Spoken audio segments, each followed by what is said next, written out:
Bright Blue online keynote speech.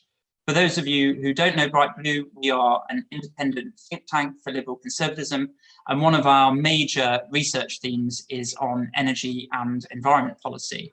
And the Minister, Lord Goldsmith, contributes to that work by being a member of our advisory board on that research project. Lord Goldsmith is currently the Minister for the Pacific and the Environment, and has a long established career as a passionate environmentalist. His speech today will be on a green recovery. And this follows on from our recent report, Global Green Giant, which called for the UK to be a post-Brexit international leader on climate and nature, with new policy ideas on land use, plastic pollution, marine conservation, the illegal wildlife trade, and green diplomacy.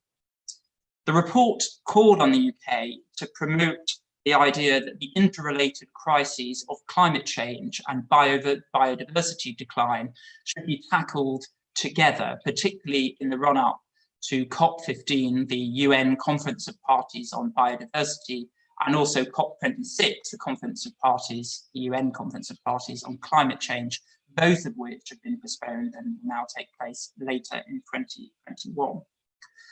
So Lord Goldsmith will speak for a while, and then we're going to take questions. You can ask questions through a written format on Slido, which you will see just below your media.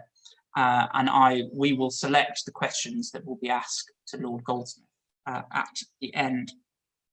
Also, just a reminder that we are still tweeting, so please use the hashtag Green New Normal. New normal seems to be the sort of buzzword at the moment, so we thought we'd put the green on the front of it. So yes, and then we're going to finish at 2.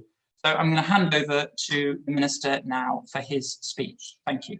Thank you. Do I need to unmute? No, I don't. Thank you very much indeed, Ryan, for the intro. Great to be able to join you today, and it was a pleasure to be part of the Bright Blue's Global Green Giant report. I encourage anyone who hasn't gone through it to do so. It's a really important piece of work. So I don't want to sound too self-indulgent, but today is literally 1 year since I first became a minister, since I first stepped foot into my office and found myself on the other side of a door that I'd been bashing away at for years as a backbencher, and before that as a sort of environmental campaigner.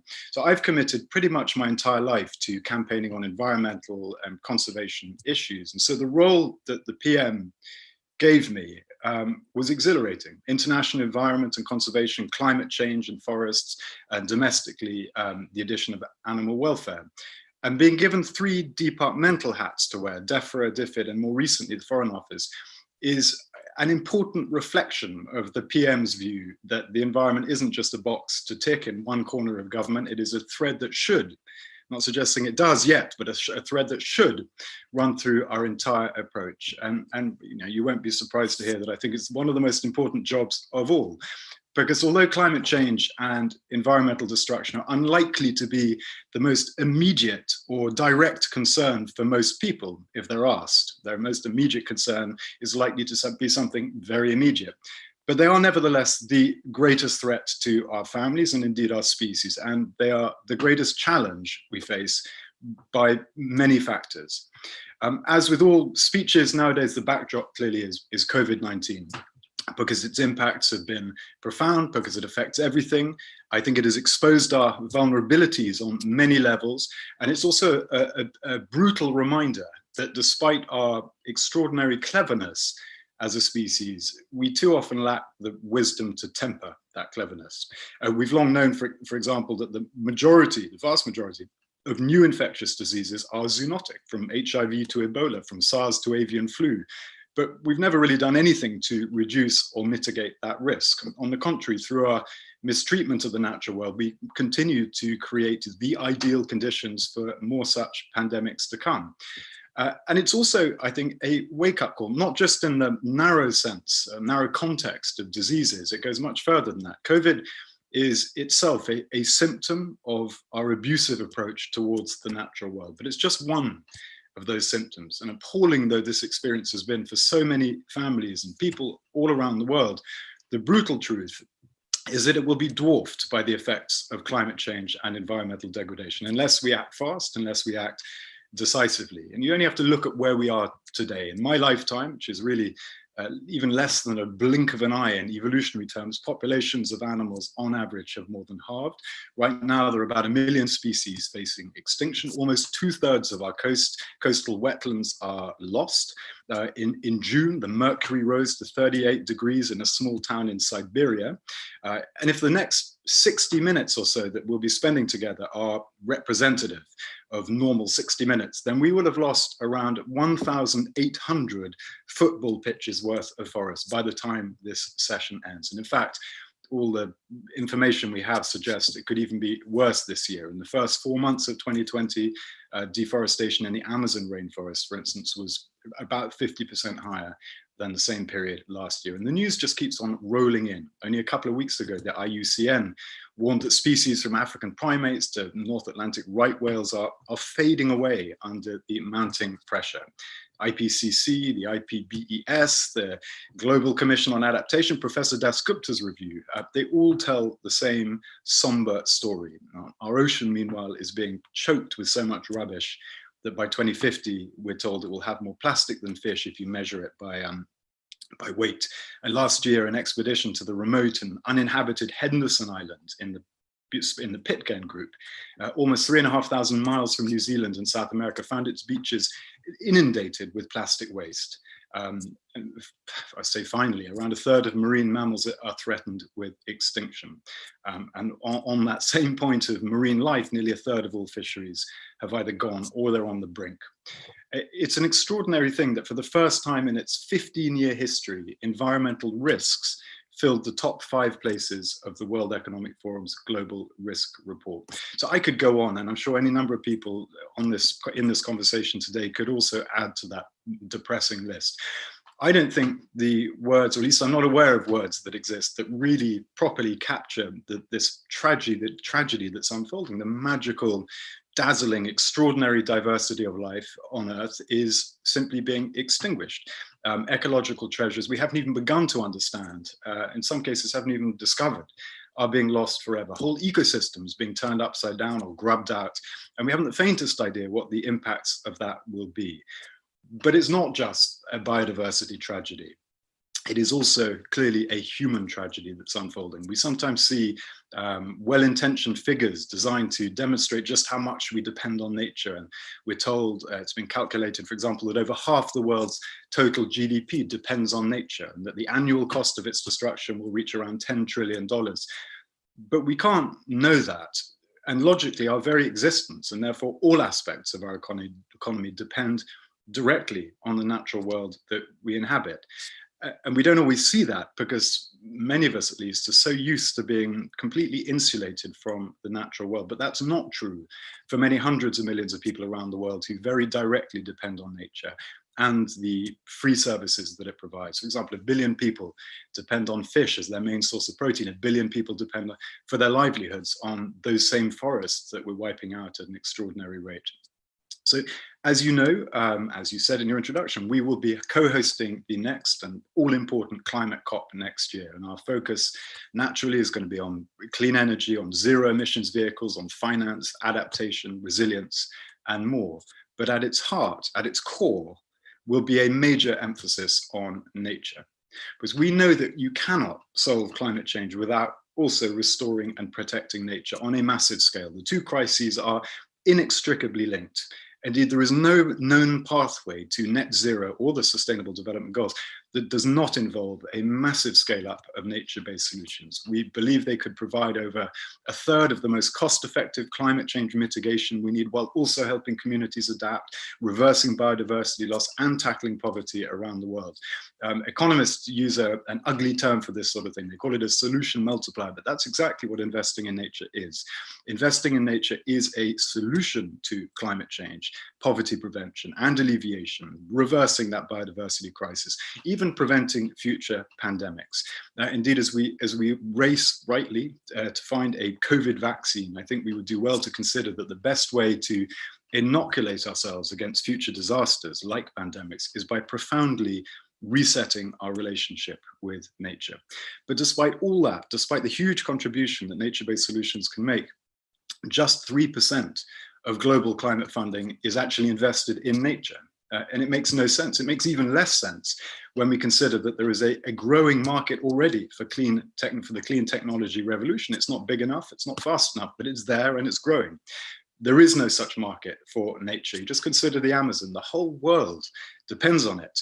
We haven't fully understood how, but we know we depend on it. Yet its value barely registers. It is seen to be worth more dead than alive. And if you consider that financial incentives that destroy forests outstripping the incentives to protect them by around 40 to 1, it's not surprising. At the last UN General Assembly, which is just at the end of last year, our Prime Minister in New York committed to doubling our international climate finance to 11.6 billion. And even more importantly, I think he pledged that much of that uplift will be invested in nature. And we need other countries to do the same. And that will be an absolutely core ask of the UK to the rest of the world in the run up to COP. But even if we succeed in getting other countries to scale up their international climate finance bit on nature, we also know that the cost of renewing and protecting nature at a scale that matches the problem is going to be much more than public money can ever really provide. So we're going to need to mobilize private finance too. And one of the barriers preventing action is that so much of what nature provides us is just not valued, and so much of its destruction is not counted as a cost. One way to shift the balance is through the development of trusted, authentic, and reliable carbon markets. I can't think of a more effective way to get billions of pounds into nature restoration, and I'm convinced that must be a priority, done properly, of course, but it must be a priority. But there's more that we can do besides. For example, we can focus, and we must focus, on the perverse incentives that are driving so much of this destruction. I already mentioned that the incentives in favor of destruction of forests outstrips those in favor of protecting it by 40 to 1. Well, it goes more than that. Currently, the 50 biggest food producing countries spend around $700 billion a year in support for often harmful agriculture, with only a tiny percentage of that going to sustainable land use. And that's around 4 times all of the world's aid agencies combined. So you only have to imagine the impact if that, or even a significant part of that, was redirected towards rewarding sustainable practices that help protect the environment and provide and sustain sustainable livelihoods.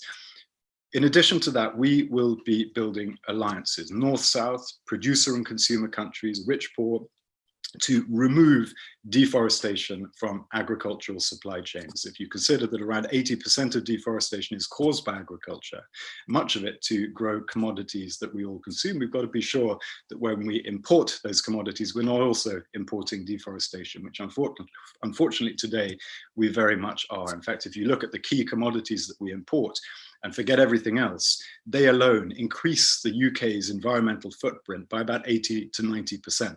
And those are only the main commodities. So at this stage, I don't believe that anyone can honestly pretend that our collective response matches the scale of the challenge. And by that, I don't mean the UK response, I mean the world's response, the world's governments. I don't think any government yet is doing enough. But we also know that to speak authoritatively on the world stage, the UK needs to get our own house in order. We are going to have a big megaphone over the next 18 months, and we need people and other countries to be willing to listen to us. And I think that undoubtedly we are making progress. We'll probably talk about some of this in the discussion. But if you look at what we've done, we are taking big jumps forward. We've made a legally binding commitment to reach net zero by 2050, the first industrial economy to do so. We're mandating biodiversity net gain for housing developments. We're planting trees on, or we've committed to planting trees on 30,000 hectares of land per year by 2025. We've established a new £640 million Nature for Climate Fund, which will help us achieve that. Our landmark environment bill is going to tackle air and water quality, biodiversity loss, waste, and much more, and will set us on track to improving the state of British nature year after year. Our agriculture bill removes that destructive and discredited common agriculture policy subsidy system, which is based largely on rewarding people for converting land into farmland, no matter what they do with the land, and replace that system with a new system that rewards environmental stewardship, public money in return for public goods. I think we're the only country at the moment developing, or at the stage that we're at in terms of working out how to shift those land use subsidies. So we're going to be in a good position to make the case internationally. We're also laying the foundations for a nature recovery network that will join up 500,000 hectares of wildlife-rich habitat in England right across the country. So we're going to build on work to rewild and reintroduce native species like beavers, extraordinary impact that they have in slowing the flow of water through the landscape, alleviating flood risk and changing climate, and much more besides. And our blue belt of marine protected areas, which are around our overseas territories. Incidentally, our overseas territories are home to around 90% of our endemic species, so they're worth looking after. Our blue belt is on track to protect an area of ocean roughly the size of India, from the biodiversity jewel of Ascension Island to the sub-Antarctic wilderness of South Georgia and the South Sandwich Islands. And we have, in addition to our domestic action, massively expanded our international offer. So on the back of that Prime Minister's commitment to double our ICF to 11.6 billion, we are currently developing really exciting, brilliant programs around the world to help reverse these trends. We've already protected 20,000 hectares of Madagascan mangroves to improve the lives of around 100,000 people and store carbon and support fisheries. And we're helping communities restore mangroves across Indonesia, Latin America, Caribbean. We will shortly be launching a new £500 million Blue Planet Fund to help countries protect marine resources from threats like climate change, plastic pollution and overfishing. Since 2018, we've committed around £70 million to tackling plastic waste through a Commonwealth Clean Ocean Alliance, which is now made up of 34 nations. More than half of the Commonwealth, in fact, I think. Yes, more than half of the Commonwealth. And we are funding global research through our Commonwealth Litter Programme and preventing plastic from entering the ocean through the Global Ghost Gear Initiative. We formed a new Global Ocean Alliance of countries committing to protect at least 30% of the global ocean and marine protected areas by 2030. When I was making my notes for this introduction that I'm giving you now, there were 24 countries signed up, and now 25 countries are signed up, and more flirting around the edges, on the edge of signing up. We've created a new £100 million biodiverse landscapes fund to protect precious but threatened biodiversity hotspots in at least 5 territories. We've trebled the world respected Darwin Initiative, which supports sustainable livelihoods and endangered species worldwide. And we've boosted our funding to tackle the grim illegal wildlife trade, the 4th biggest crime sector in the world after guns, drugs and women, and much, much more to come. So I just want to end where I began, with COVID-19, because I think in this tragedy there is also an opportunity. As countries set about rebuilding their economies, as we all will, we have a chance now to do things differently and to do things better. Governments all around the world are already planning for economic recovery. I believe that around $9 trillion have already been put aside for that global recovery, and how that money is invested is going to have ramifications for a very long time. So the choice they have is they can stick with the status quo, bailing out high carbon, environmentally damaging industries, locking in decades of emissions and environmental destruction, or they can choose to make environmental sustainability and resilience the blueprint for recovery. And I'm delighted that our Prime Minister has committed to build back better and build back greener. We are committed to doing everything we can to turn things around. Clearly, we can't do it alone. So much of the work in the run-up to COP will be building alliances of countries and businesses that are willing to go much further on targets to protect land and sea, on supply chains, on land use subsidies, on net zero emissions, on commitments to greatly increase support for nature-based solutions, etc.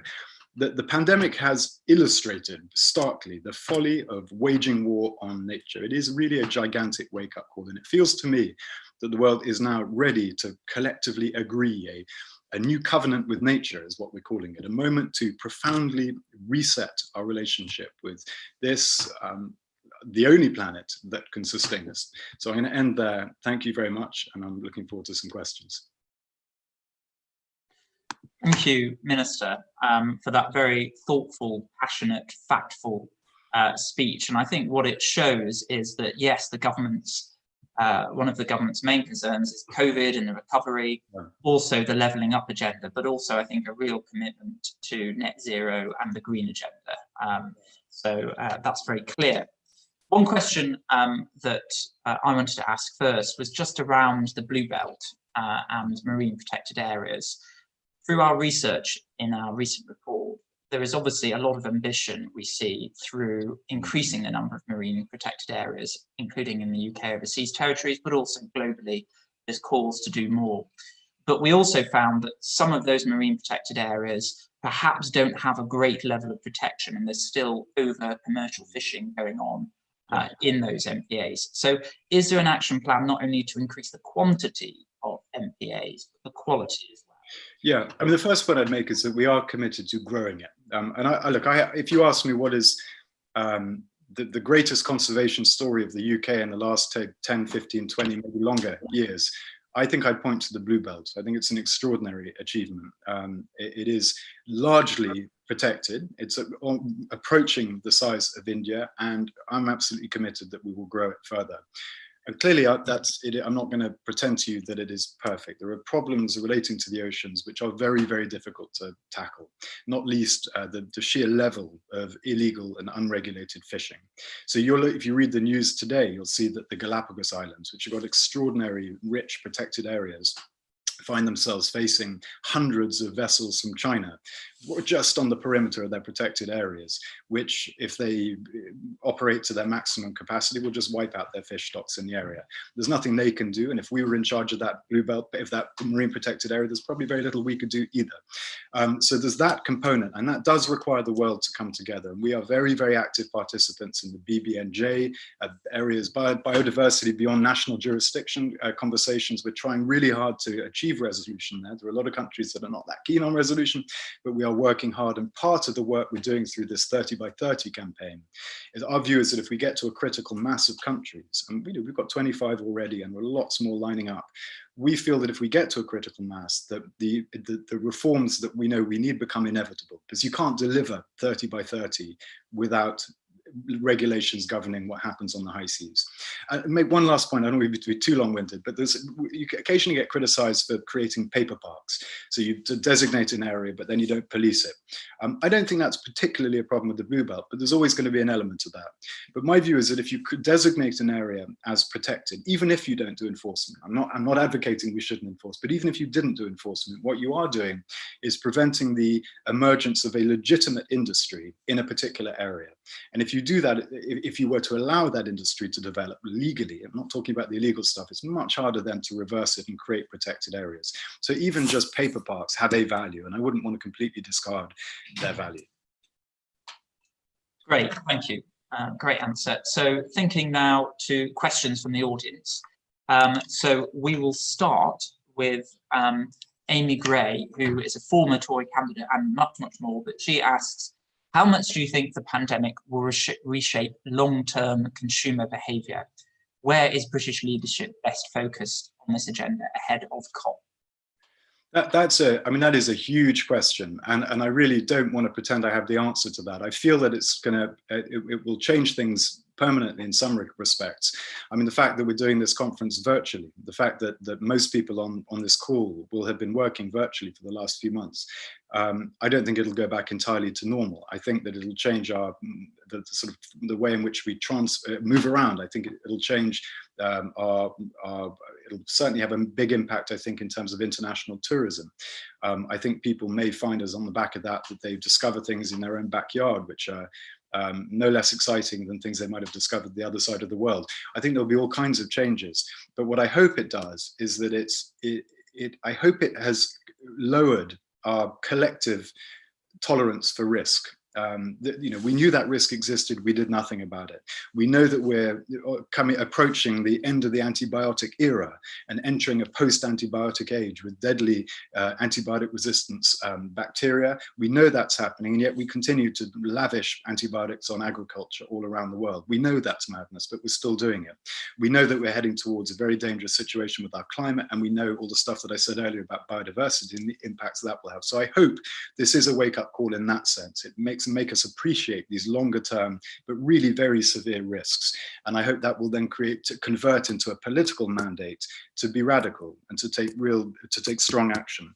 On the practical side, the PM was invited by the UN and accepted the responsibility for working with a bunch of other countries to lead the green recovery, and it's something that he takes very seriously. I had a note from him only a few hours ago reinforcing this point. it's a core consideration as we try and crank up our own engines, but also as we try and influence what happens around the world. And we're beginning to introduce programs which will have an impact. So they are not as big as the crisis demands at this stage, but we're developing these programs now. So a £40 million challenge fund for our best conservation groups in the country to go out and bring forward plans they had to help us reach that 25-year plan, to help us regenerate land. So we think we're going to protect 2,000 existing jobs, create 3,000 new jobs in that sort of biodiversity regeneration sector from the £40 million investment. And there's obviously a great deal more to come. The Chancellor has put aside so far a package of £3 billion for recovery, and much of that recovery will be geared towards pushing us further in the direction we have stated in our policy and in our statements that we want to go. So there's a lot we can do. Great, thank you. So a question now from Adam Deister, who works for National Trust, and he's flagging the research that shows those who are more engaged with nature are more likely to act effective. So what can the government do to increase access to nature, and what are you doing? That's a really important point, and I think I think I'm actually quoting National Trust figures. In fact, I'm not going to quote them because I'll probably get them wrong. But the figures in relation to people's yearning for nature during lockdown. So the number of people who visited nature sites virtually, the number of people who signed up to organisations or visited local parks, massively increased. I mean, the figures are staggering. I can't quite remember exactly what they were, but I know the National Trust did some work on this, and I know the RSPB did as well. So we know that there's a hunger for nature. And I think actually that there's another impact of lockdowns. It may have reminded people how wonderful the outdoors can be. So what can we do about it? Well, I was thrilled when Grant Shapps' Department for Transport announced £2 billion for an active travel program. So that's kind of walking, cycling, and so on.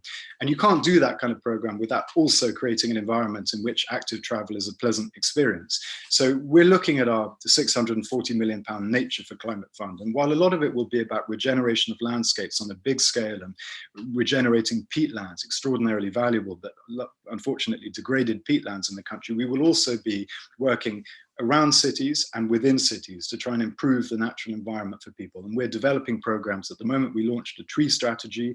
We're having some really brilliant submissions coming in. It's one of those genuine strategies, consultations where we want to hear from people, we want the best ideas, and we will tailor that fund around the ideas that we get. But a really key part of it will be bringing nature to people's doorsteps and giving people a sense of ownership over those government programs. These aren't just going to be great big clunky things that are done to communities. We want communities to feel and be very much in the driving seat.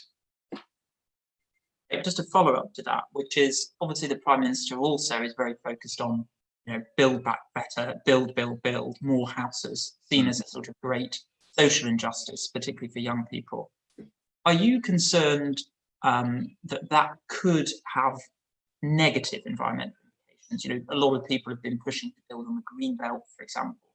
Do you think that there's a tension there between building more houses and jeopardizing nature and the environment, or is the way of making sure that we can achieve both? Well, the answer is yes. Sorry to interrupt. The answer is yes to both of those things. So yes, it could go wrong. Of course, it could. If you can cut back on regulations in a clumsy manner, and it may stimulate the sort of short-term economic activity, but it could have a negative impact in terms of our environment, and there would be long repercussions. So if it's done badly, then yes, that's very much a risk. But the government's been very clear that this isn't a license to trash. That's not what we're trying to do here, and it has to be possible to simplify aspects of the planning process, to get those new homes that I absolutely agree with the government that we need, but to do so in a way that at least doesn't damage the environmental outcomes, but ideally improves the biodiversity outcomes. And it's worth looking at the fact that it is a very heavily regulated area, and yet year on year our biodiversity has been declining. And every government must take responsibility for that. But in my job, I look at these figures and I think, why have we done so badly over the last 25, 30 years? So the sheer quantity of regulations doesn't always correspond to quantity of biodiversity outcomes. There was a really valuable round table this morning I wasn't able to stay for the whole thing. The two departments, DEFRA and MHCLG, talking to stakeholders, developers, and also conservationists, and challenging them. You know, how do we simplify the system, and how do we get a better biodiversity outcome? We want to do both those things. It's not one at the expense of the other. And I'm not sure we're necessarily there yet, but that is the question the government's asked, and that's the question now that departments like DEFRA, where I work, are having to rise to that challenge. And I would encourage conservation groups and environmental groups to, for the sake of getting it right, to suspend. I'm not saying they should suddenly not be skeptical of government promises, but to suspend that cynicism just for the process, for this process, because we're going to rely on their good ideas. We're going to rely on their help. And I think there are certainly examples of where the system could be streamlined and where we can improve environmental outcomes, good for the economy, good for nature, good for biodiversity. Absolutely must be possible. And there are plenty of examples that were already being given by conservation groups and by developers, sensible developers. But we need to create a comprehensive plan. So, and this is a really important program. We need to do it. We need to get the economy going. We need to deliver more homes. I think the government's completely right about that. But equally, we are committed, not just in our manifesto, but in law, to developing improvements year on year to our natural environment. So we have to get this right. And I would encourage anyone listening who has ideas to feed them in. Great, that's great to hear. A question from Peter Bridgewater from Australia on the Blue Belt. What resources are available to manage these areas? Is his question.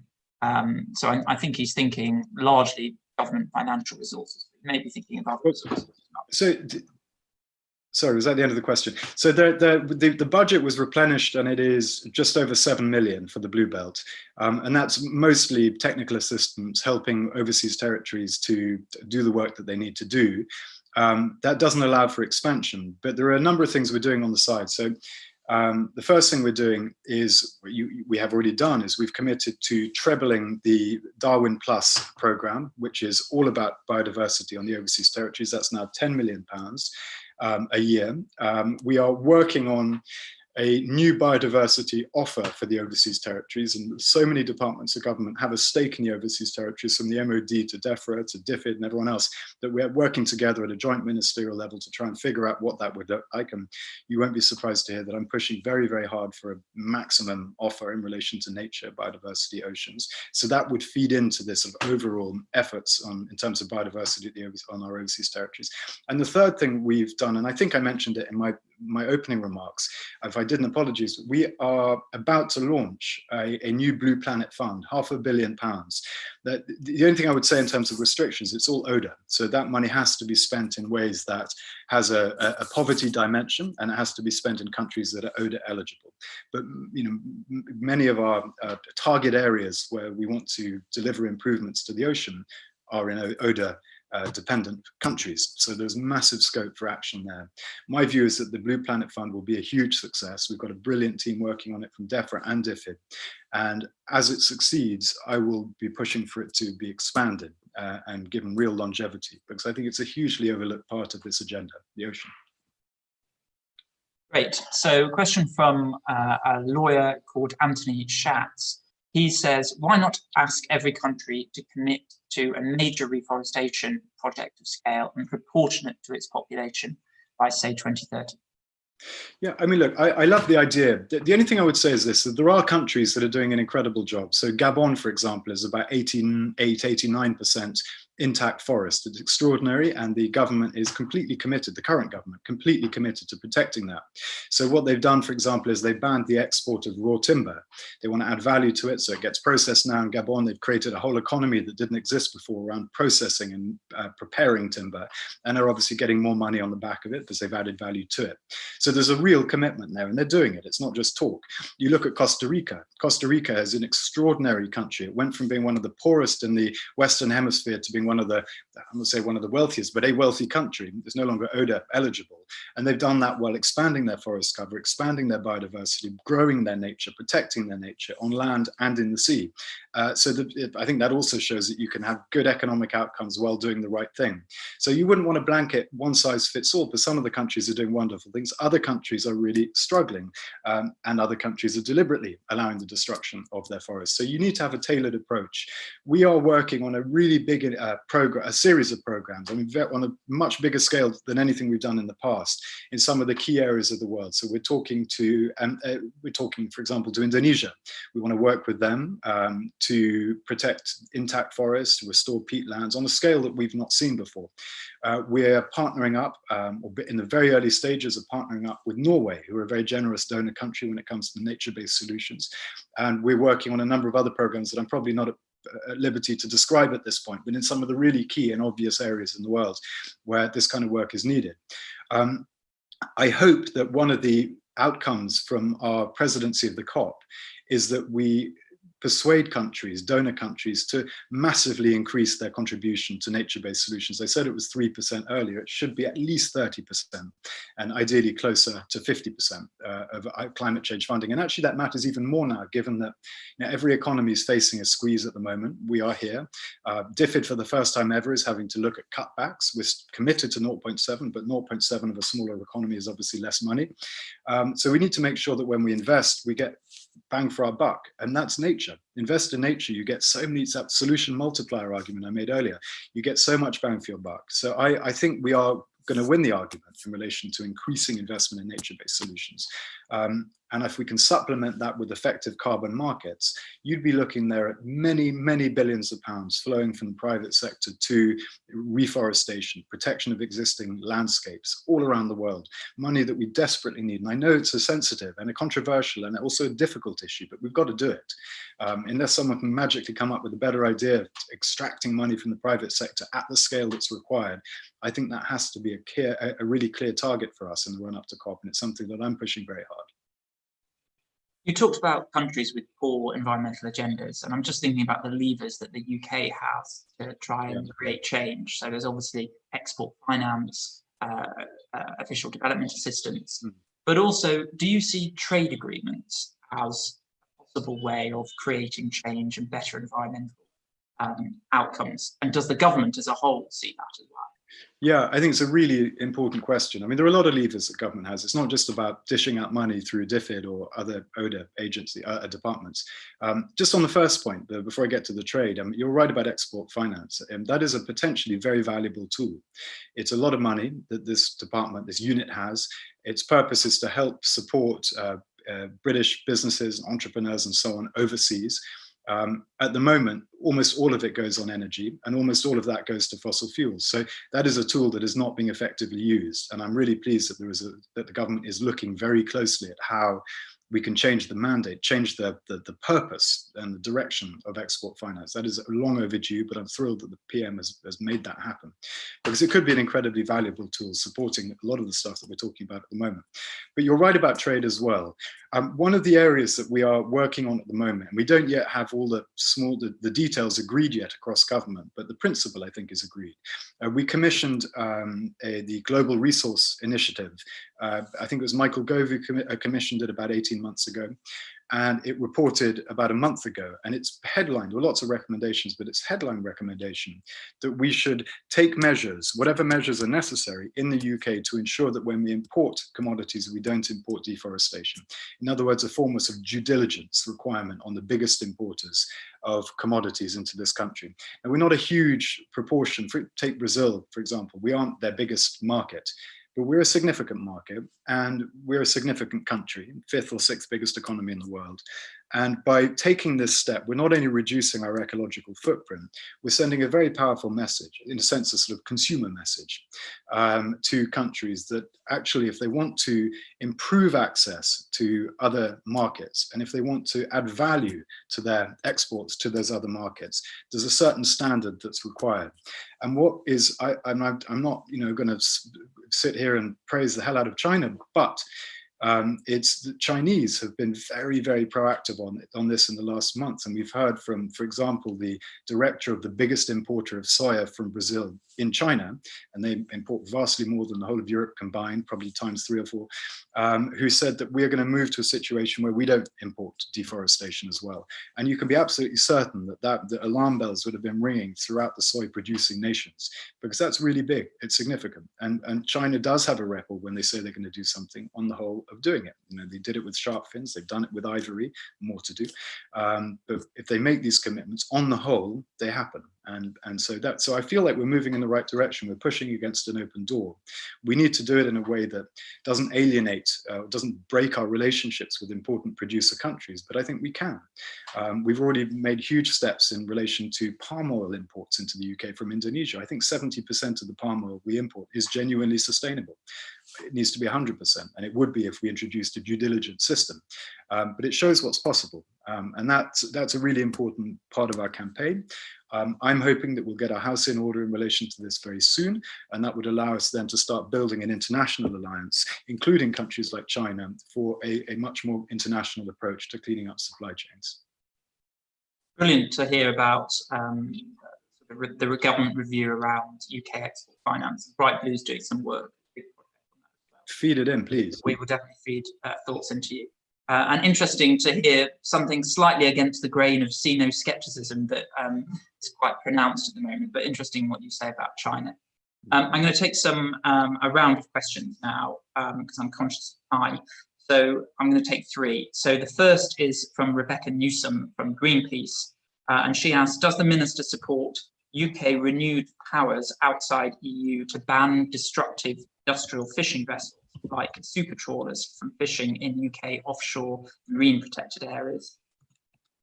I have Hayley Davidson, who is the director of Crisis Action. She says, given the scale of plastic pollution, why not invest in a huge scale up of recycling plants in the UK, creating large numbers of jobs in the process? And then thirdly, I have Richard Collett-White from DSMOG UK. He asks, oil and gas majors are increasingly investing in forest offsets. Is there a risk nature-based solutions may be used as cover for continuing business as usual? Okay, fantastic questions. So I've got to be careful to distinguish between my views and, it's probably the wrong way of putting it. As a minister, I always forget what I'm allowed to say and what I'm not allowed to say. So I'm going to address the first question first. There's no doubt in my mind that some of the tools that are used in the industrial fishing sector are tools that are simply incompatible with any kind of sustainable future.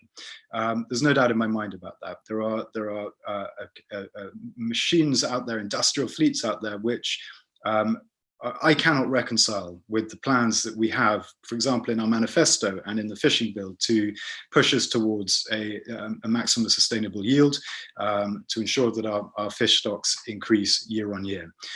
It's not a UK problem, it's a global problem, but it's a really big one. And in fact, if you look at Somalia, for example, we think of Somalia as a country which is absolutely infected by piracy. And it is. The coast is a dangerous place. It's slightly better now than it was a couple of years ago, but it's a real problem area. It hasn't always existed. And there was a direct correlation, which is absolutely demonstrable, between foreign vessels nicking their fish, using these huge industrial fleets, and the rise of piracy. You've got 50, 60,000 fishing families with no fish to catch, but they've got boats, they understand the water, they've got kids to feed. And you saw this extraordinarily rapid emergence of piracy. It's going to be very much harder to get that genie back into the bottle. So it matters to us. And so, yes, I would like to see much tougher action on some of those huge mega operations, which I personally can't reconcile with a sustainable future. On the issue of plastic, yes, absolutely right. And we're going to have to invest in recycling capability, and the government's been very clear about that, not least because of some of the steps that we're taking. So, for example, the virgin plastic tax, which will be coming in shortly, which taxes products which have less than 30% recyclate in it. That will stimulate demand for recycled material, and that will have knock-on effects in terms of the sort of processing end of the sector. We are banning the export export of plastic waste to non-OECD countries. We want to know that when we send it abroad, it doesn't get sent to countries that have no ability to process it responsibly, which has been a historic problem, not just a British one, but a world one. So that'll have a knock-on effect as well and increase demand for our own capacity. And there's a big emphasis as well in the Environment Bill on extended producer responsibility, which I think is the most obvious thing of all. And that is to say to manufacturers, when you produce something, you're going to be responsible for its lifelong pollution. And that's going to have a huge incentive on producers to produce things that can either be easily recycled, easily fixed, easily dismantled, easily reused, because there's going to be a direct financial implication if they don't. So for all those reasons, we are going to need to invest in more recycling ability. And one of the things that we said in the Environment Bill is that the whatever additional burdens are placed on local authorities to deal with those extra demands will be covered. They won't be out of pocket. So the government logically, therefore, would have to step in, whether that's using the tax that we gain through extended producer responsibility and the virgin plastic tax, or whether that's enough. We don't know yet. We're looking at the numbers, but one way or another, we know, and we've acknowledged that we need to expand our recycling capacity. And then the last point is a really big one, and I'm going to try and summarize it. And it relates to the point I made earlier about carbon markets. If we're going to do this properly and develop proper carbon markets, you need to have, obviously you have to have quality control at the supply end. You've got to know that the money is going into actual projects that are delivering actually good things, reforestation, protecting livelihoods, et cetera, et cetera. So you need quality control there. And I think that's kind of less of a challenge. We know what's good and we know what's not. But you also need quality control at the supply end. You need to know that the companies that are engaging in offset are companies that have a credible climate policy. So it can't just become an excuse to do nothing. It's got to be a supplementary thing to a very serious endeavor to hit net zero. But we know that there are some sectors that are not going to hit net zero no matter what they do in the short and medium term. The ceramics sector, there's no way they can be net zero. It's just not possible. Maybe in the years to come, but certainly not in the foreseeable future. The aviation sector and of course the oil sector. So I want those companies to be required to demonstrate a very clear climate plan, one that is credible. And after that, sort of tick that box and pass that hurdle, I then want them to make maximum use of carbon markets, because I can't see any other way of getting really significant amounts of money into nature-based solutions. As I said, public money alone is just not going to be enough. It doesn't come close to being enough. So we need to get money from the private sector. In the absence of there being any really clear nature-based solutions markets, carbon offsets are the obvious choice. And, you look at, you could take all government activity out of renewable energy and it's still going to grow. It may not be fast enough, but it's growing extraordinarily fast and defies all the expectations. We went from 40% dependence on coal to 3% dependence in about 10 years.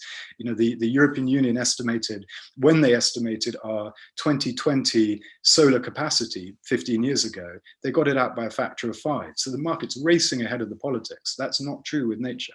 And yes, those markets may emerge, and there are lots of little examples of wonderful market initiatives which deliver good environmental outcomes, but they're absolutely the exception, not the norm. So carbon markets, I think, are essential.